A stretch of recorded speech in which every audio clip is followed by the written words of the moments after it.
하나님의 말씀은 신약 성경 우리 요한계시록 18장 9절에서 24절 말씀까지가 되겠습니다. 너무 많아서 근데 다 제가 이제 설교할 때 다 보일 텐데 20절에서 24절 말씀만 제가 봉독해 드리겠습니다. 이것은 하나님의 말씀입니다. 하늘과 성도들과 사도들과 선지자들아, 그로 말미암아 즐거워하라. 하나님이 너희를 위하여 그에게 심판을 행하셨음이라 하더라. 이에 한 힘센 천사가 큰 맷돌 같은 돌을 들어 바다에 던져 이르되, 큰 성 바벨론이 이같이 비참하게 던져져 결코 다시 보이지 아니하리로다.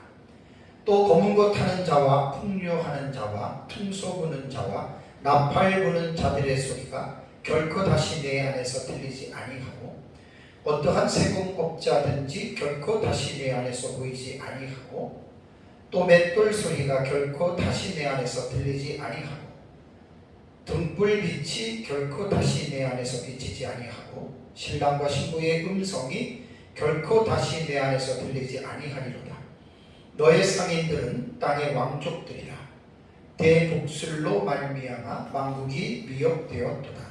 선지자들과 성도들과 및 땅 위에서 죽임을 당한 모든 자의 피가 그 성중에 발견되었음이니라 하더라. 아멘. 오전에 18장 1절에서 8절 말씀에 대해서 말씀을 제가 전하고 곧바로 이제 이어서 말씀을 전하겠습니다. 요한계시록 그 안에는 이 세상에 대한 멸망에 대한 계시가 5번 중복돼서 계시되었다고 말씀을 했습니다. 그 중에 이제 마지막 5번째가 요한계시록 18장인데, 오전에 제가 8절까지 하고 또 이제 오후에는 9절부터 24절까지 합니다. 작년에는 제가 이 본문을 가지고 4시간을 설교를 했는데 지금 2시간도 줄여도 내용이 많아요. 그냥 간략하게 하면 뭐 10분 내도 끝날 수가 있는데, 될 수 있는 대로 제 설교가 주회의 성격을 담고 있기 때문에 본문에 기록된 내용을 될 수 있으면 하나하나 자세하게 제가 풀어서 설교를 하다 보니까 시간이 좀 그렇게 걸립니다.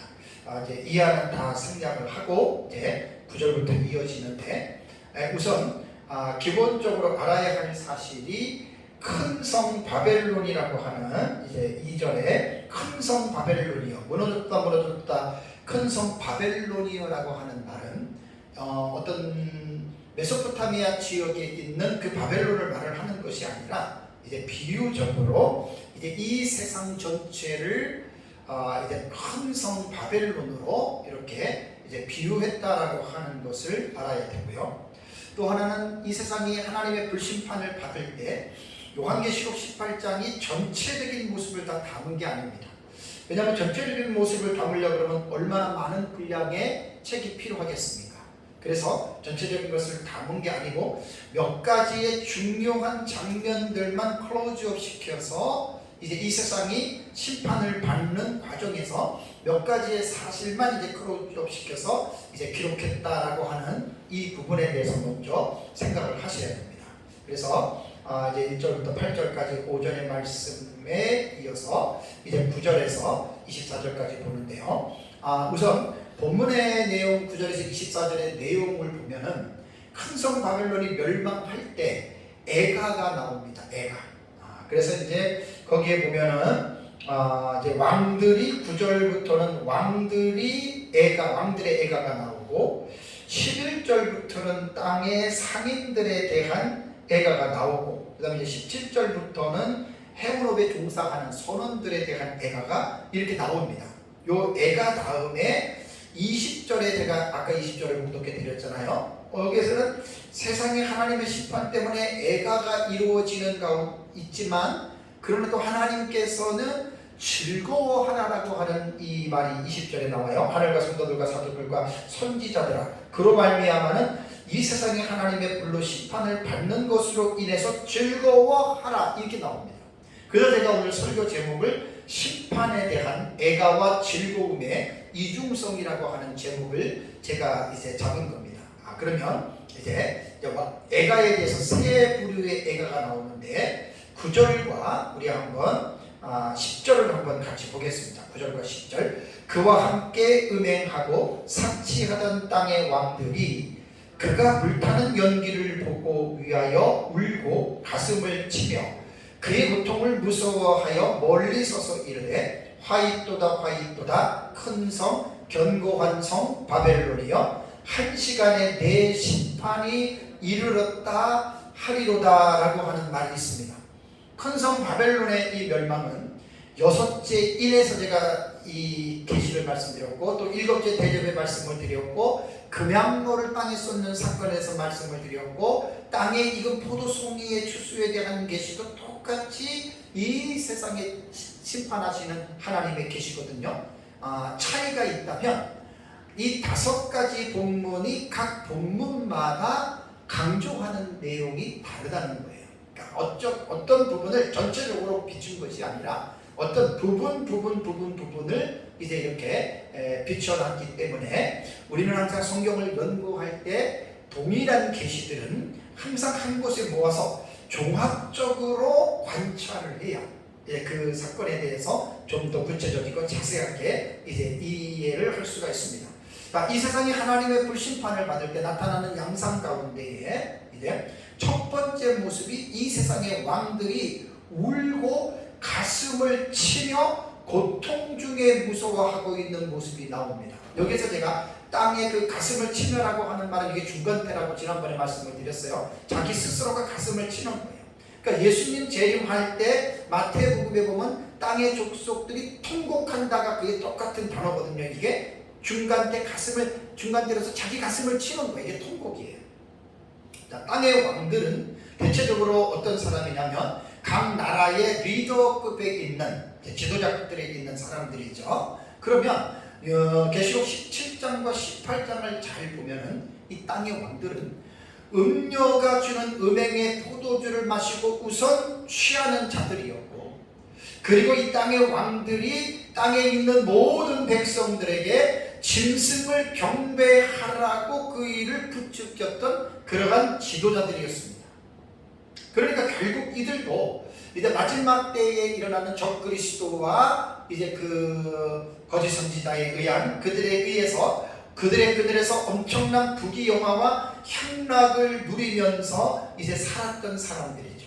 그래서 18절에 보면 큰 성, 견고한 성 바벨론이라고 이들이 애가를 부리면서 이렇게 말을 하는 걸 보면 어떻게 이 큰 성, 이 세상이 이렇게 자기들이 부귀영화를 누리고 있는 이 견고한 바벨론이 어떻게 한 시간 안에 이렇게 이 지구가 파괴될 수 있겠는가라고 하는 그 말입니다.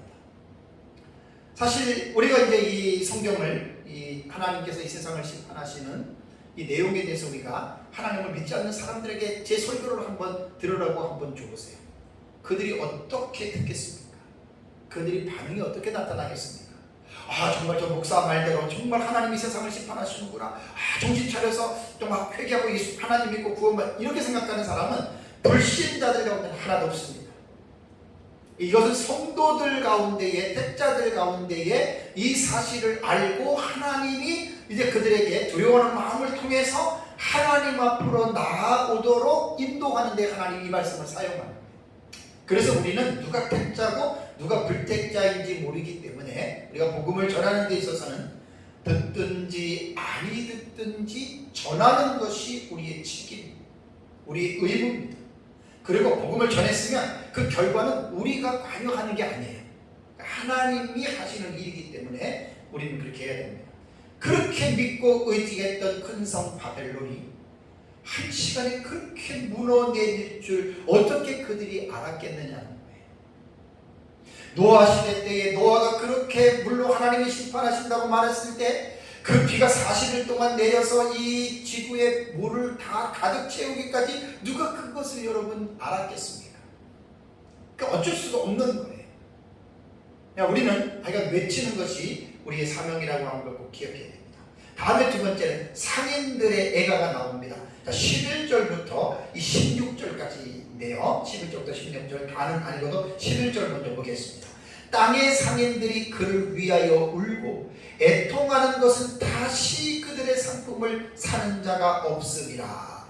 여기에 땅의 상인들이 그를 위하여 울고 애통했다라고 하는데, 여기에서 그란 음녀가 아니고 이 세상을 의인화시켜서 묘사한 것으로 이 본문은 우리가 이해를 해야 됩니다.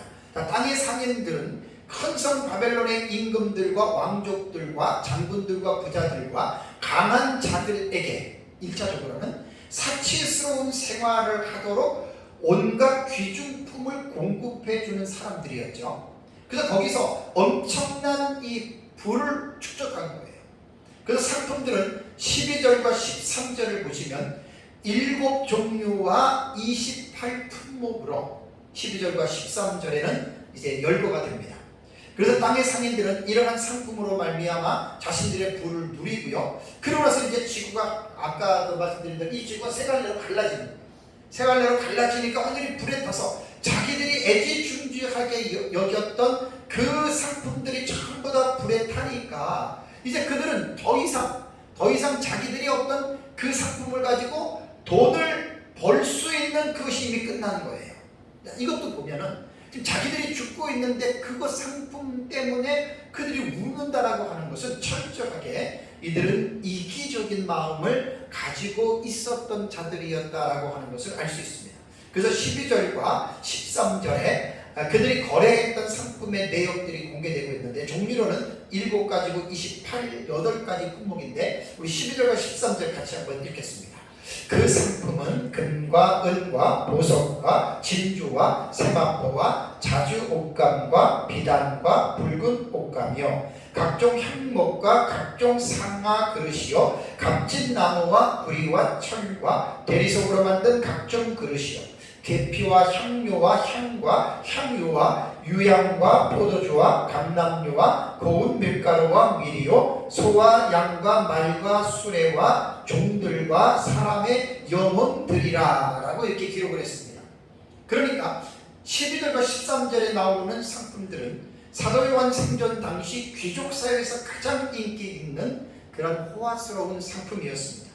왕족들은 이 같은 상품으로 사치 생활을 하면서 자신들을 영화롭게 했고요. 장사꾼들은 이것을 통해서 이제 많은 부를 이제 그들이 누렸습니다. 시간상 이렇게 귀금속류 4가지, 의류 4가지, 장식품류 6가지, 고급 향료 5가지, 식료품류 3가지, 가축류 3가지는 생략을 합니다.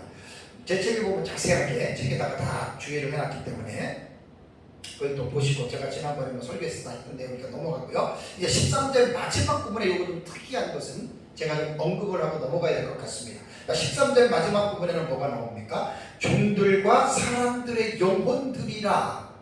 참 여기서 하나 특이한 게 뭐냐면 이 노예 계급으로서 들어간 거거든요. 근데 여기 보면 종들이라고 하는 말은 이제 그냥 한마디로 그냥 노예, 사람을 돈으로 사고 팔고 부리고 하는 이런 것들을 말하는데, 두 번째 사람의 영혼들이다라고 하는 이 부분이 좀 특이해요.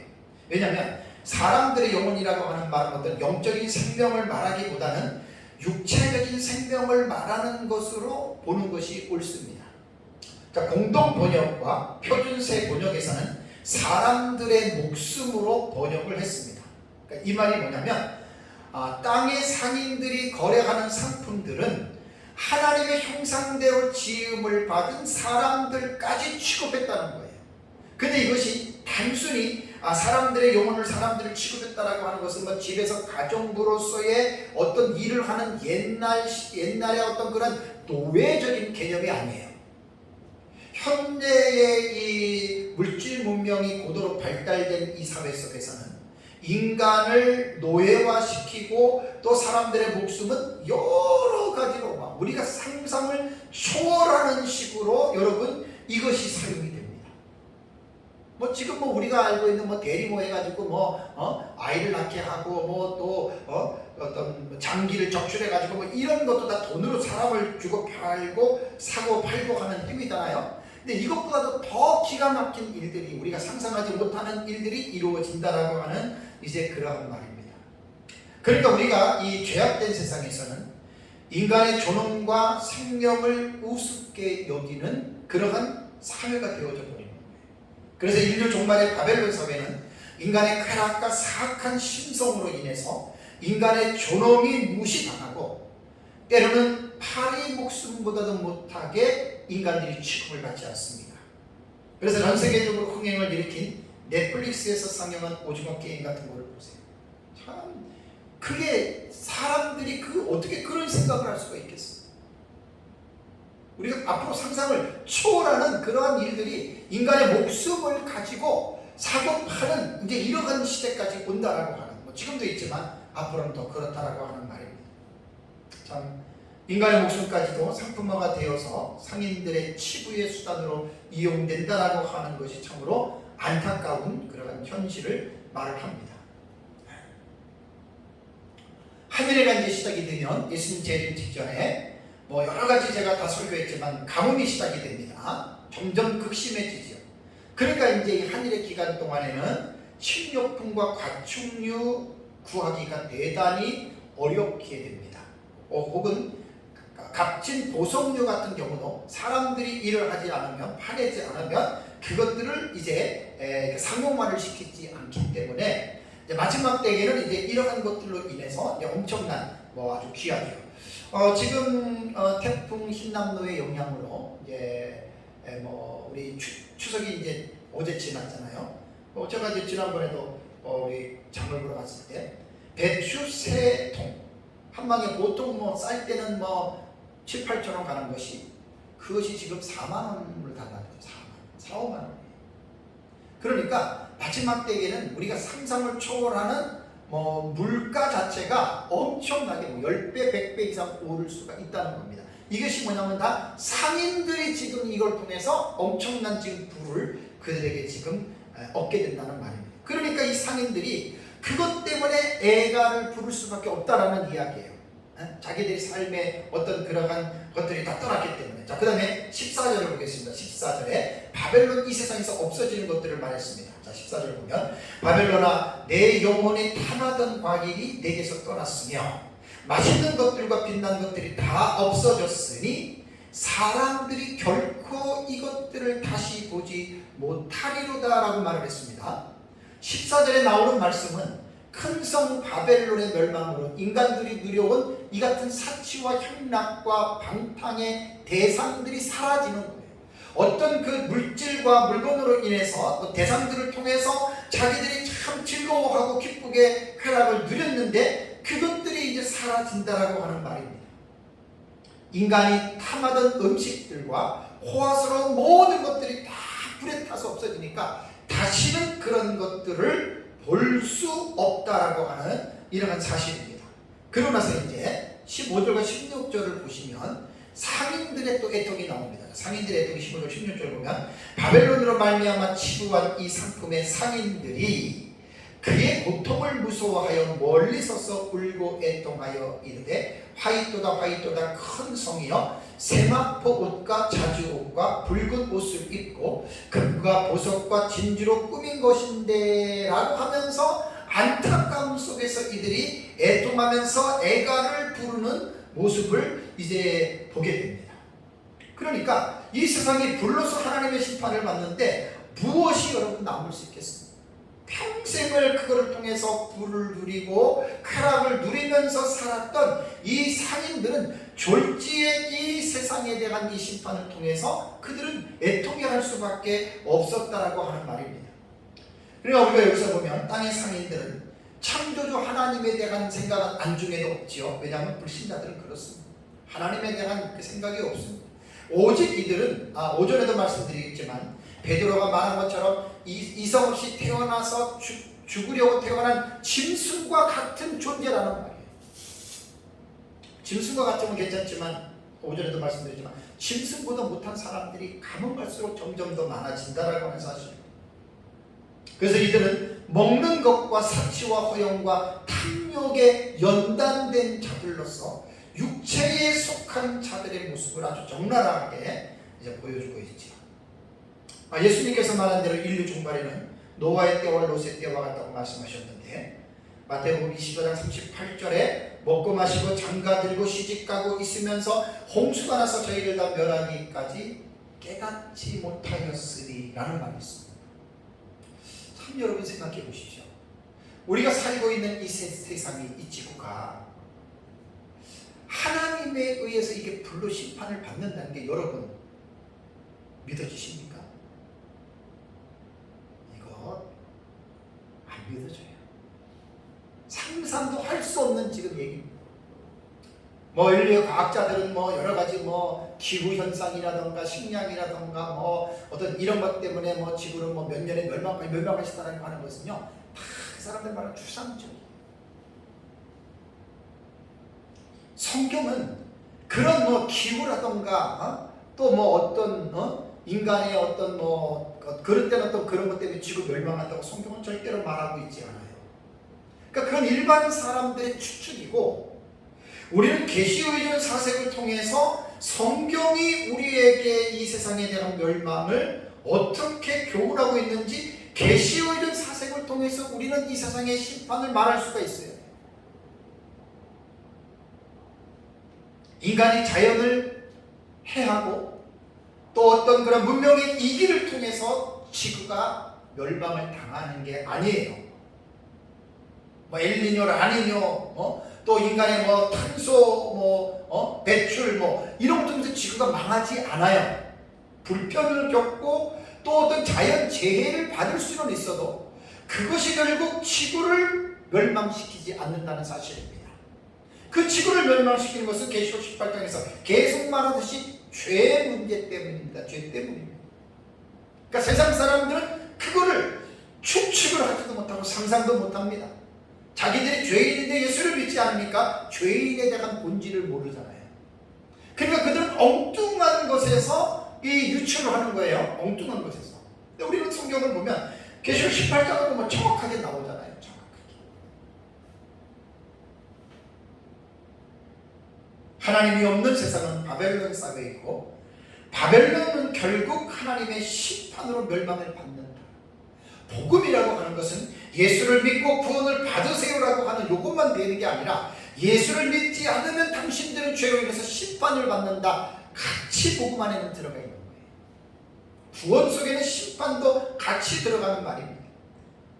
그래서 인간의 죄가 하늘에까지 사무쳤다라고 아까 본문의 말씀에서 봤잖아요. 우리 앞에 오전에 인간의 죄가 하늘에까지 사무친다. 꽉 찬 거예요. 그리고 하나님이 이 세상에 대한 그 불의한 일을 하나님께서 기억하시고, 또 하나님께서는 이 세상에 대한 죄에 대한 양형에 대해서 뭐라고 그랬습니까? 갑절로 갚아준다라고 이렇게 말씀을 하신 것입니다. 시간상 자세하게 제가 주의를 못합니다. 지금 할 내용이 좀 많아서. 자, 그 다음에 이제 세 번째, 어떤 사람들의 애가가 있느냐. 자, 앞에서는 상인들의 애가고, 세 번째는 17절과 19절을 보면 헤롯에 관계된 자들의 애가가 나옵니다. 자, 17절과 19절 한번 볼까요? 그러한 부가 한 시간에 망하였도다. 모든 선장과 각 철을 다니는 성객들과 선원들과 바다에서 일하는 자들이 멀리 서서 그가 불타는 연기를 보고 외쳐 이르되, 이 큰 성과 같은 성이 어디 있느냐 하며 티끌을 자기 머리에 뿌리고 울며 애통하여 외쳐 이르되, 화있도다 화있도다 이 큰 성이여, 바다에서 배부리는 모든 자들이 너의 보배로운 상품으로 취부하였더니 한 시간 안에 망하였도다 라는 말이 기록이 되어져 있습니다. 그러니까 땅의 상인들에 이어 애가를 부르는 대상이 바로 각 선장과 각 철을 다니는 성객들과 선인들과 바다에서 일하는 자들로 이제 규명해서 말하고 있죠. 이들은 무역업을 경영하거나 세계를 무대로 유람하는 자들인데, 이들이 이 큰 성 바벨론의 멸망을 바라보면서 이들이 애가를 부르는 거예요. 그래서 이들은 그 불붙는 연기를 보고 티끌을 자기 머리에 뿌리고 울고 애통하여 라고 이렇게 묘사하고 있습니다. 그러니까 우리가 앞에 땅의 왕들의 애가, 혹은 두 번째는 상인들의 애가를 통해서 이 선원들의 이 헤롯에 관계된 종사하는 사람들의 애가를 볼 때 공통적으로 발견되는 것이 뭐죠? 그들이 이렇게 지구가 하나님의 불심판을 받는 그 이유가, 어떤 자기들이 창조주 하나님 앞에 어떤 죄를 지어서 잘못해서 이러한 어떤 극적인 결과가 나타난다고 하는 것은 어느 누구도 언급을 하지 않아요. 우리 7번째 대접에서도 말씀을 봤지만, 그들은 오히려 이 재앙을 내리는 하나님을 원망하고 하나님을 욕을 한다라고 기록이 되어져 있죠. 그러니까 이들의 공통점은 뭐냐면 하나같이 이기적인 욕심에서 우러나오는 것입니다. 다 자기 중심, 자기들이 이성 없이 태어나서 죽기 위해서 태어난 짐승과 같이 육신적인 것만 이야기를 하는 거예요. 예수님이 말했습니다. 사람이 떡으로만 사는 것이 아니요 하나님의 입에서 나오는 모든 말씀으로 산다라고. 인간은 육체만 있는 것이 아니라 영혼이 있기 때문에 영혼에 대한 이 부분에 대해서도 사람은 생각을 하면서 살아야 되는데, 안타깝게도 생명책에 기록되지 아니한 사람들은 하나도 이 사실에 대해서 그들은 모르고, 나타나는 결과가 왜 그렇게 됐는지도 모르고, 불타는 연기를 보고 1시간 안에 망하였다라고 하는, 1시간은 아주 짧은 시간에 멸망한다라고 하는 말입니다. 우리가 사는 세상이 하나님의 진노의 포도주잔에 무너져 불에 탄다라고 한다면 정말 믿지 않습니다. 안 믿어도 우리는 전해야 됩니다. 이 전할 때 우리들도 분명히 하나님께서 마지막 때에 이러한 일들을 통해서 세상을 심판할 것이다라고 하는 것을 기억해야 돼요. 찬송가 522장 3절 기억나십니까? 3절. 웬일인가 내 형제여 재물만 취하다 세상 물질 불탈 때에 너도 타겠구나. 우리는 찬송가 522장에서 이 찬송을 불러요. 여러분, 이거 분명한 사실입니다. 이 세상이 하나님의 불에 탈 때 예수 믿지 않은 우리의 가족들, 우리의 지인들, 세상의 모든 사람들이 그 물질이 불탈 때 같이 불탄다 이겁니다.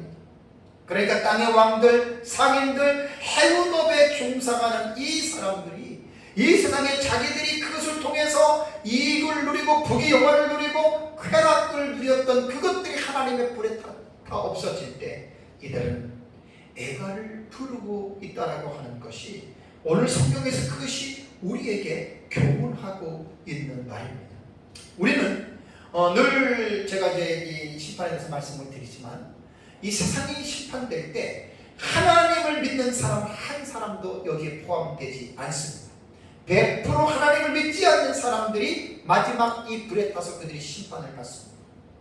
우리는 이 추노만 하나님의 심판의 사실을 알고 있는 자들로서 우리가 현재 삶에서 늘 깨어서 두렵고 떨림으로 살아야 되고, 우리는 다 감사가 넘쳐요. 우리가 예수 그리스도 때문에 이 불심판으로부터 우리는 구원받는 자들이 된 거예요. 다음 주에 이제 이 세상을 심판하기 전에 구원받은 생존 성도들이 어떻게 되냐, 휴가 된다 그랬죠, 그죠? 그 장소에 대해서 다음 주에 불성기 유리바다에 대해서 제가 말씀을 드리겠습니다. 자, 그다음에 이제 크게 네 번째로는 20절 한번 볼까요? 자, 20절을 우리 한번 같이 보겠습니다. 하늘과 성도들과 사도들과 선지자들아, 그로 말미암아 즐거워하라. 하나님이 너희를 위하여 그에게 심판을 행하셨음이라 하더라라고 이제 이렇게 기록이 되어져 있습니다. 그러니까 지금 이 세상은 불이 타서 지금 이렇게 지금 막 불이 타고 있는데, 땅의 왕들, 상인들, 해운업에 종사하는 자들, 이것은 그냥 그 세 가지의 부류만 특별하게 크로즈시킨 거예요. 모든 사람들이 지금 다 있어요. 그 모든 사람들을 일일이 다 기록할 수가 없잖아요. 그래서 대표적으로 세 부류만 이제 이렇게 됐는데, 이 20절에는 참 즐거워하라는 거예요. 이게 누구냐면 성도들을 향해서 하나님께서 말씀하시는 겁니다. 근데 너희를 위하여 심판을 행했는데 그들은 누굽니까? 하늘과 그 다음에 성도들과 그 다음에 사도들과 그 다음에 선지자들입니다. 자, 이 하늘이라고 하는 헬라어 단어는 오라노스거든요. 영어로는 헤븐입니다. 헤븐. 이게 땅과 관계된 곳으로서 이제 1층전인 대기권이 있고 2층전인 우주가 있고요. 그 다음에 이 세상의 하늘을 벗어난 하나님이 계시는 삼층천으로 보통 불리우는 하나님이 거하시는 천국으로 우리는 구분할 수가 있습니다. 그러니까 여기서 이 하늘이 즐거워하라라고 하는 말은 이 땅에 있는 대상을 말하는 게 아니라 하늘 위에 곧 하나님의 나라에 있는 천상에 있는 모든 피조물들이 다 함께 즐거워하라는 말입니다. 왜 그런 줄 아십니까? 세상 사람들이 불에 탈 때 너희들 잘됐어 이놈들 뭐 아주 막 깨소금 같다 이런 비난함 가운데 즐거워하라는 게 아니에요. 뭐냐면 세상에 대한 심판은 하나님의 공의로운 심판입니다. 공의의 하나님이시기 때문에 그 하나님의 공의로 인해서 우리는 즐거워해야지, 사람들이 불에 타서 죽는 그 모습을 보고 마치 잔인한 사람들이 그걸 보고 죽는 그런 즐거움이 아니에요. 하나님의 공의로운 하나님, 그 하나님의 역사하심 때문에 우리는 즐거워하라고 하는 거란 말입니다. 하늘에는 누가 있죠? 내 생물들과 그 다음에 24 장로들과 하늘의 천사들이 있고 그 다음에 구원받은 성도들이 있습니다. 그들은 천상에서 이 세상에서 이 불로 심판을 받으면서 다 보고 있는 거예요. 그러니까 그 하늘에 있는 성도들과 피조물들을 위해서 하나님의 진리에 입각한 공의의 시련을 보고서 즐거워하라라고 이렇게 말을 합니다. 두 번째는 성도들이라고 말을 했습니다. 성도들. 자, 본절에서는 이 땅에 거하는 하나님의 자녀들인 성도들을 말을 하는데요. 그러면 이 성도들은 도대체 어디 있을까요? 여러분, 지구가 지금 세 갈래로 갈라져서 6,000도 이상의 그 불에 의해서 완전 지구가 완전히 불로 지금 불에 타서 지금 구워지고 있는데 여기에는 생명체를 가진 자는 존재할 수 없습니다. 성도들이 어디에 있는가? 그래서 이제 다음 주에 설교할 이제 계시록 15장 2절과 3절에 불이 섞인 유리 바닷가 있지요. 그것이 바로 구원받은 성도들이 이 세상을 심판하기 전에 하나님이 공중으로 그들을 휴거시켰죠. 그들이 있는 것이 바로 유리 바닷가에 있는 그들을 말합니다. 이것도 마찬가지입니다. 그들이 이제 유리 바닷가에서 막 세상의 사람들이 불에 타서 죽는 모습, 애가를 보고 너희들아 잘됐다 이런 비웃음이 아니에요. 하나님의 공의, 세상을 심판하시기까지 하나님이 얼마나 길이 참으셨습니까? 사람 같으면 참을 수 없습니다.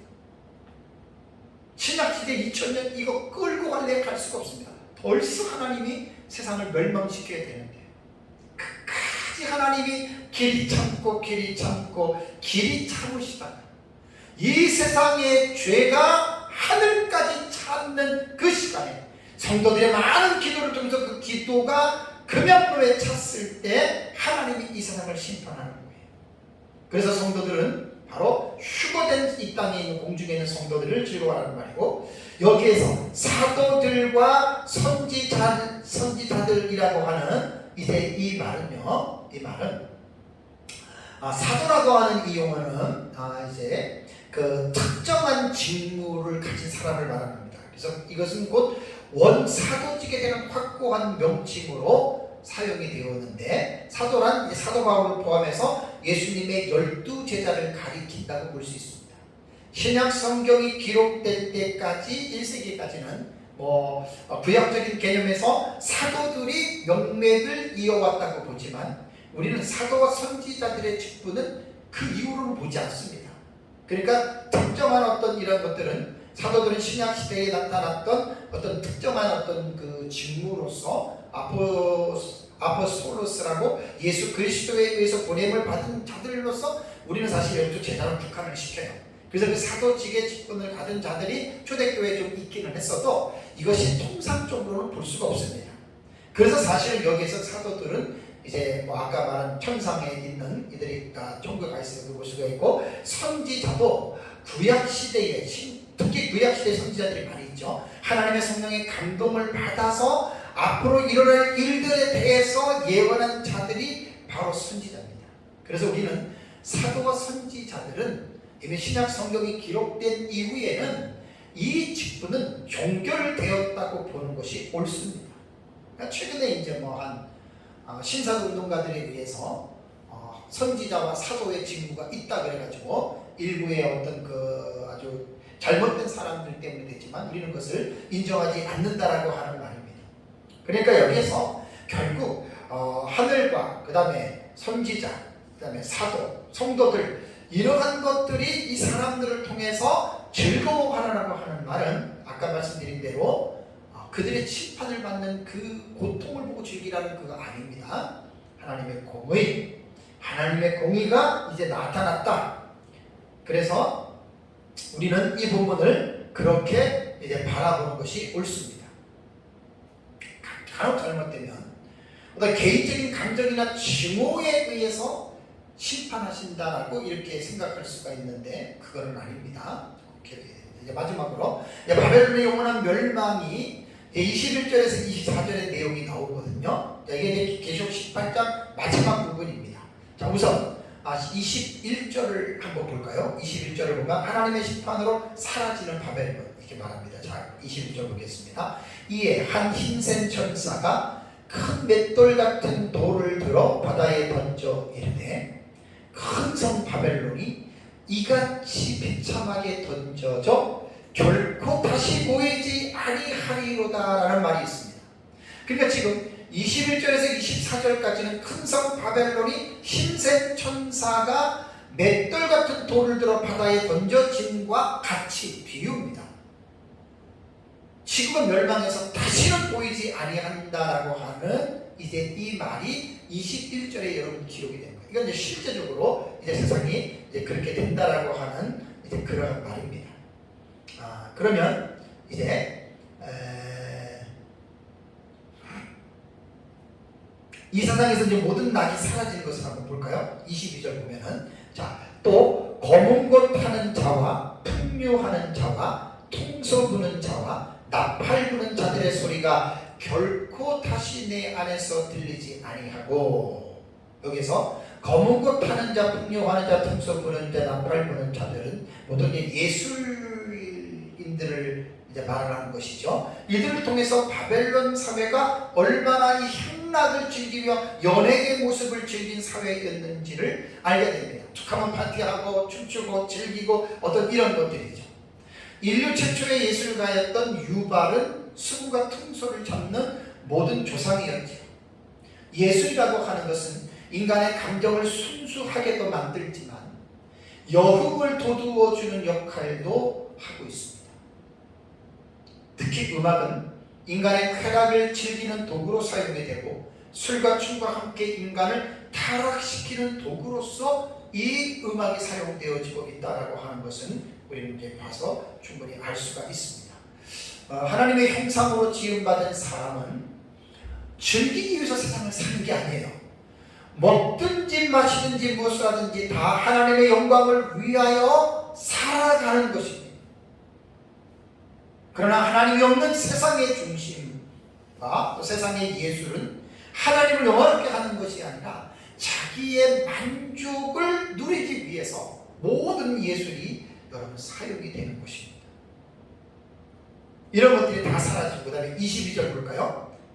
혼치스러운 산업도 사라진다. 22절 어떠한 세공업자든지 결코 다시 내 안에서 보이지 아니하고 라고 말을 했습니다. 여기에서 세공업자라고 하는 이 헬라어 단어는 테크네라고 하는 단어인데 기술 혹은 기능 혹은 장사라고 하는 전문 기술자를 의미합니다. 그러니까 바벨론 사회의 사치 품목 중에서 고가의 장식재가 있었죠. 그러니까 세공업은 이 산업에서 중요한 요소였던 것을 우리는 알 수가 있습니다. 세상이 멸망하는데 바벨론이 멸망하는데 더 이상 세공업자들도 볼 수 없어요. 쾌락적인 생활을 다 볼 수 없고 세공업자도 볼 수 없고 마지막에 22절 볼까요? 거기 또 맷돌 소리가 결코 다시 내 안에서 들리지 아니하고 등불이 결코 내 안에서 비치지 아니하고 이 맷돌 소리라고 하는 말은 등불은 가정에서 일어나는 일상생활을 말합니다. 바벨론의 멸망은 인간의 일상생활을 이제 더 이상 볼 수 없다라고 하는 것을 말하고 있죠. 참 가정은 하나님께서 인간에게 주신 최고의 공동체입니다. 가정이 얼마나 중요한지. 가정이 너무너무 제일 큰 하나님의 남복이라고 봐요. 가정 안에서 모든 것들이 이루어지고 시작이 되는 가정 안에서 기쁨과 치유와 회복이 일어나는 너무너무 중요한 것이 가정입니다. 근데 이제는 세상이 멸망하면 더 이상 이제 이 세상에는 사람들은 가정을 꾸릴 수 없다라고 하는 말이죠. 그 다음에 23절에도 보니까 이제 인간의 즐거움도 사라진다고 했습니다. 신랑과 신부의 음성이 결코 다시 내 안에서 들리지 아니하리로다. 인간관계에서 가장 친밀한 연합의 기쁨인 신랑과 신부의 아름다운 결혼의 모습도 더 이상 볼 수 없는 이런 비극을 맞이하게 된다라고 하는 말입니다. 참 성경은 분명하게요. 제 말이 아닙니다. 제가 생각해서 여러분들에게 말을 드리는 게 아니라 성령의 감동으로 기록해 놓은 하나님의 말씀을 제가 해설해주고 해석해주는 일을 하고 있습니다. 이게 그렇다는 말입니다. 예수님 재림 이후에 하나님이 이 세상을 불로써 심판하신다라고 하는 이 사실을 꼭 기억을 해야 합니다. 마지막으로 큰 성 바벨론의 멸망에 대한 이유를 또다시 설명합니다. 자, 23절과 24절 한번 우리 23절과 24절을 한번 볼까요? 자, 등불 24절입니다. 24절. 예. 거기부터 이렇게 돼. 23절의 그 하반절부터 시작. 너의 상인들은 땅의 왕족들이라 내 복슬로 말미암아 만국이 미혹되었도다. 그 다음에 24절에도 선지자들과 성도들과 및 땅 위에서 죽임을 당한 모든 자의 피가 그 성 중에서 발견되었느니라 하더라 라고 말했습니다. 자, 큰 성 바벨론이 멸망한 이유에 대해서는 18장 2절과 3절 5절에 제가 말씀을 드렸죠. 세 가지로 말씀을 드렸습니다. 첫째는 이 세상에 악한 영들의 천하가 되었기 때문에 멸망하고, 둘째는 우상 숭배를 인해서 멸망하고, 셋째는 사치와 극도의 치부 때문에 멸망했다라고 말을 하면서 23절 하반절에서 24절에 또다시 바벨론 멸망에 대한 이유를 세 가지로 설명하고 있습니다. 23절에 너희 상인들은 땅의 왕족들이다 라고 말했습니다. 자, 큰 성 바벨론이 멸망하게 된 이유는 바벨론 성을 멸망하게 만든 세력들이 있는데 그 중에 하나가 땅의 왕족들입니다.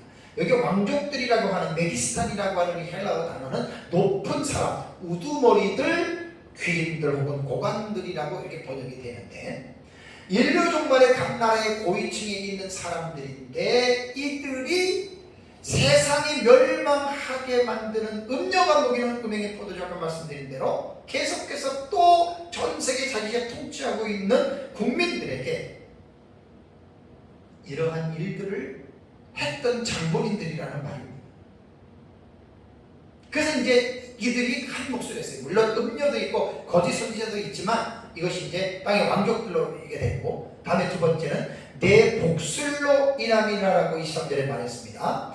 복술이라고 하는 이 말은 파르케이아라고 하는 이 단어는 신약 성경에 딱 3번 나옵니다. 그래서 우리 성경에는 술수 복술로 이렇게 번역이 됐죠. 갈라디아서 5장 20절에는 우상 숭배와 술수와 이렇게 됐습니다. 그러니까 파르마케이아는 점치는 일을 말하는 거예요. 점을 치는 거예요. 이게 이제 뭐 계시록 9장 21절에도 또 살인과 복술로 이렇게 또 번역이 되고요. 또 둘째 화인, 여섯째 나팔 재앙인 유브라데 전쟁을 통해서 인류 3분의 1이 죽임을 당하면서도 사람들은 복술 행위를 회개하지 않았다라고 하는 말이 계시록 9장에도 또 나옵니다. 그래서 여기서 복술로 인하여 만국이 미혹되었다라고 하는 말은 큰 성 바벨론이 이 음녀가 먹인 음행의 포도주를 마시고 취해서 온 세상이 음녀화된 것을 말을 합니다. 참, 세상이 왜 멸망하느냐? 왜 하나님이 세상을 멸망시킬 수밖에 없으실까? 그 당위성을 이해를 해야 돼요. 세상이 먼저 모든 인류가 우상을 숭배하고 그렇게 됐기 때문에 이제 이 세상을 하나님께서는 이제 그렇게 하신다라고 말했고, 마지막 세 번째는 24절에 보니까 24절에 선지자들과 성도들과 및 땅 위에서 죽임을 당한 모든 자의 피가 그 성중에서 발견되었느니라 하더라 라고 말을 하고 있습니다. 피값입니다. 피값. 그래서 이 피값에 대해서는 세 부류의 피값이라고 말을 하고 있는데, 첫 번째는 선지자들. 앞에서도 선지자 말했지만 좁은 의미에서 선지자는요, 한일의 기간 동안의 7년 환란 중에 죽임을 당한 두 증인들의 피를 말합니다. 왜냐하면 계시록 11장 19절에 보면 두 증인을 두 선지자라고 부르고 있습니다. 물론 이 한 구절에 있는 말씀이 신약 시대에도 선지자들이 있다 이렇게 말을 하면 안 됩니다. 이거는 마지막 때에 하나님 앞에 1260일 동안 특별한 사명을 가지고 하나님의 일을 감당하는 그 두 증인들을 두 선지자 혹은 감람나무와 이렇게 지금 이제 묘사하고 있는 것이 계시록 11장에 나옵니다. 그러니까 우리는 성경에 기록된 내용대로 우리는 성경을 말을 해야지. 보면은 여기서 보면은 두 감람나무와 두 촛대라고 말을 했고, 그 다음에 이들은 선지자라고 이렇게 계시록 11장에는 말을 하고 있거든요. 그러니까 여기서 선지자들의 피는 결국 계시록 11장에서 두 증인들이 1260일 사역을 마치고 죽잖아요. 그 피값이고, 두 번째 성도들의 피값이라고 말을 했습니다. 이 성도들은 좁은 면으로 볼 때에는 한일의 동안의 7년 환란 중에 피를 흘린 후 3년 반에, 참 이걸 꼭 기억해야 돼요. 그러니까 후 3년 반에 여자의 남은 자손들, 그러니까 후 3년 반에 촛대교회는 예비처로 들어가 있기 때문에 머리털 하나도 삼지 않고 후 3년 반을 지내거든요. 하나님의 보호하심으로. 거기에 못 들어간 여자의 남은 자손들은 이제 죽임을 당하는데, 이들은 짐승에게 경배하지 않는 것 때문에 죽임을 당하는데 이때 피를 엄청 흘립니다. 다음에 세 번째는 땅 위에서 죽임을 당한 모든 자의 피라고 그랬죠. 그죠? 이것은 구약시대 아벨의 피부터 시작해서 세상에 끝나는 종말까지 이르기까지 순교당한 모든 사람들의 피값입니다. 참 어떻게 보면 아담과 하와가 죄를 짓고 나서 이 세상에 이 하나님의 어떤 그 왕국과 사탄의 왕국 간의 이 투쟁과 전쟁이 있잖아요. 많은 하나님의 백성들이 피를 흘리고 죽었습니다. 아담 이후부터. 그 피에 대한 결국 하나님이 마지막 갑절로 양형을 하나님이 내리시는 것이 바로 이 피값 때문이다. 지금까지 인류 역사 6천년 동안에 이 땅에서 의로운 자들이 흘린 피가 얼마나 많습니까? 그 피 흘린 것으로 끝나는 게 아니라 그 피가 계속해서 하나님을 향해서 호소한다고 하는 거예요. 그럼 이걸 어떻게 아느냐? 내가 무슨 기도하다가 음성을 듣고 환상을 통해서 내가 그 핏소리를 들었느냐? 그거 아닙니다. 창세기 4장 10절을 보면 창세기 4장 10절에 이르시되 내가 무엇을 하였느냐? 하나님이 가인에게 묻는 거예요. 내 아우의 핏소리가 땅에서부터 내게 호소하느니라. 결국 창세 이후로부터 아담이 가인이 아벨을 죽인 그 핏소리가 인류 종말의 큰 성 바벨론이 멸망할 때까지 의로운 자들의 흘린 피가 계속해서 하나님을 향하여 지금도 소리를 지르고 있는데, 인간은 그 소리를 못 들어도 하나님은 그 소리를 지금도 듣고 계십니다. 놀라운 일 아닙니까? 금양로를 땅에 쏟을 때 이 세상의 심판을 받는 것은 이러한 의인들이 하나님의 나라와 의를 위하여 기도하는 그 기도가 지금도 하나님의 금양로에 지금도 차곡차곡 쌓여지고 있다라고 하는 사실이죠. 그래서 결국은 큰 성 바벨론이 하나님의 불심판을 받을 수밖에 없는 이유는 아담 이후부터 의로운 자들의 피를 흘린 악한 세력들의 그 결과로 하나님께서 갑절로 갚아주시는 것이라고 하는 것 여러분 기억해야 됩니다. 사랑하는 성도 여러분, 사도 요한은 큰 성 바벨론이 하나님의 심판을 받아 멸망하는 모습을 직접 보았습니다. 이 사건은 반드시 하나님의 때가 되면 카이로스죠. 하나님의 그 때가 되면 반드시 이루어집니다. 이 세상이 장망성이라는 사실에 대한 하나님의 계시가 없다면 누가 이 사실을 알겠습니까? 아무도 이건 알 수 없습니다. 하나님의 말씀에는 천하의 범사에 때가 있고 기한이 있다라고 교훈하고 있죠. 전도서 3장 전도서 3장 1절에서 8절을 보면은 전도서 범사에 기한이 있고 천하만사가 다 때가 있나니 날 때가 있고 죽을 때가 있으며 심을 때가 있고 심은 것을 뽑을 때가 있으며 죽일 때가 있고 치료할 때가 있으며 헐 때가 있고 세울 때가 있으며 울 때가 있고 웃을 때가 있으며 슬퍼할 때가 있고 춤출 때가 있으며 돌을 던져버릴 때가 있고 돌을 거둘 때가 있으며 안을 때가 있고 앉는 일을 멀리할 때가 있으며 찾을 때가 있고 잃을 때가 있으며 지킬 때가 있고 버릴 때가 있으며 찢을 때가 있고 꿰맬 때가 있으며 잠잠할 때가 있고 말할 때가 있으며 사랑할 때가 있고 미워할 때가 있으며 전쟁할 때가 있고 평화할 때가 있느니라 라고 이렇게 말씀하고 있습니다. 무엇을 말하는 것일까요? 이게 3장 1절에서 8절이죠. 모든 것들이 천하에 다 때가 있어요. 때가. 참 이게 너무나 아주 유명한 진리입니다. 태어날 때가 있으면 죽을 때가 있어요. 날 때가 있으면 죽을 때가 있고 심을 때가 있으면 심은 것을 뽑을 때 거둘 때가 있어요. 여기에 제가 하나 덧붙인다면 하나님의 세상을 창조할 때가 있으며 이 세상을 심판할 때가 있느니라. 이것을 제가 덧붙이고 싶은 거예요. 왜냐하면 이 세상을 하나님이 창조하셨고 창조하실 때가 있으며 이 세상을 심판하실 때가 있다라고 하는 이 사실을 잘 기억해야 돼요. 많은 사람들이 왜 하나님이 이 세상을 심판하시는지에 대한 그 이유도 모르고 무조건 하나님이 불의하시다라고 이렇게 말을 하잖아요. 여러분, 하나님은 불의하지 않습니다. 일곱 대접 심판에서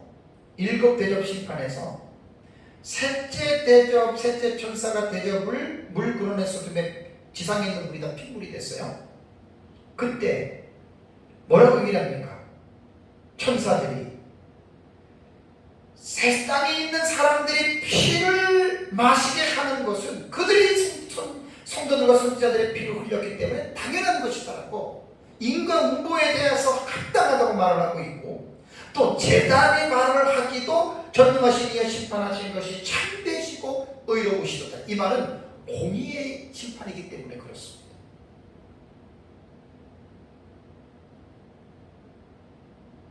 하나님이 하시는 일에는 불의한 일이 없습니다. 불의한 일이 없습니다.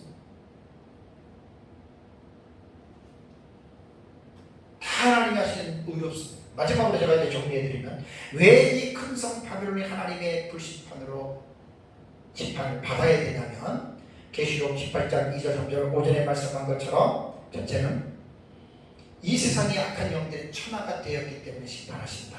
둘째는 모든 땅의 백성들이 우상을 숭배했기 때문에 멸망한다. 셋째는 이 땅의 바벨론 사회가 사치와 극도의 치부 때문에 쾌락에 빠져서 멸망한다. 다음에 넷째는 이제 오늘 읽은 24절에 나온 것처럼 13절에 땅의 왕족들로 인해서 23절에 나오죠. 왕족들에 의해서 이제 결국 세상의 심판을 당하고, 다섯 번째는 복술로 인해서 심판을 당하고, 여섯째는 세상의 하나님의 성도들의 죽인 핏값의 대가로 결국 이 세상이 심판을 받아 멸망한다는 합당한 이유를 분명하게 기억하시기 바랍니다. 우리 그리스도인들은 이 세상이 영원할 것으로 우리는 믿지 않습니다. 장차 망할 성, 장망성이라고 하는 것을 우리는 성경을 통해서 우리는 분명하게 믿고 삽니다. 우리는 이 세상의 장망성에 소망을 두고 살아가는 자들이 아닙니다. 구원받은 자들은 영원한 하나님의 나라를 바라보면서 사는 자들이기 때문에 우리는 하나님의 나라를 위해서 죽기까지 헌신하고 충성된 삶을 살아가야 합니다. 지금 인류 역사는 종말이라고 하는 마지막 종착역을 향하여 계속 지금 질주하고 있습니다. 예수 그리스도의 재림이라는 종착역으로 볼 때 과연 지금 어디쯤 와 있는 것일까요? 12시로 시간을 말한다면 과연 몇 분 전일까요? 그 시기는 정확하게 알 수 없습니다. 분명한 것은 하루가 지나면 지나갈수록 점점 더 가까워진다라고 하는 것은 우리가 부인할 수 없습니다. 저는 제가 요한계시록을 이해하고 믿는 대로 예수 그리스도의 재림 직전에는 한 이래가 분명히 이룹니다. 7년 환란기입니다. 세대주의자들이 말하는 7년 자체가 다 대환란이 아니고 한 이래가 7년이라고 하는 환란기가 도래하면 요한계시록 6장부터 19장에 기록된 약 44가지의 사실이 저는 그때 분명하게 일어날 것으로 저는 믿고 의심하지 않습니다. 세상 사람들에게는 그날이 도적같이 임하겠지만 깨어있는 하나님의 백성들에게는 절대 그렇지 않습니다. 그래서 우리가 이 땅에 사는 날까지 작은 두루마리의 계시의 말씀인 이 특별히 요한계시록, 아니 성경 전체를 잘 받아 먹어야 됩니다. 그리고 이 복된 소식을 우리가 전해야 되고 또 우리가 이 사실이 나타나는 이 부분들을 우리가 기억하면서 우리가 살고 있는 이 시대에 예수님께서 재림하신다면 사도들이 교훈했던 것처럼 점도 없고 흠도 없이 평강 가운데에 거룩한 삶을 살다가 예수님을 만날 수 있는 이런 삶의 자세를 가지고 살아야 됩니다. 그래서 우리가 이런 소망을 가지고 우리가 마지막 해에 예수님의 재림을 잘 우리가 기다리면서 또 이러한 믿음으로 승리하는 삶을 살아가시기를 주님의 이름으로 축복합니다. 다 같이 기도하겠습니다.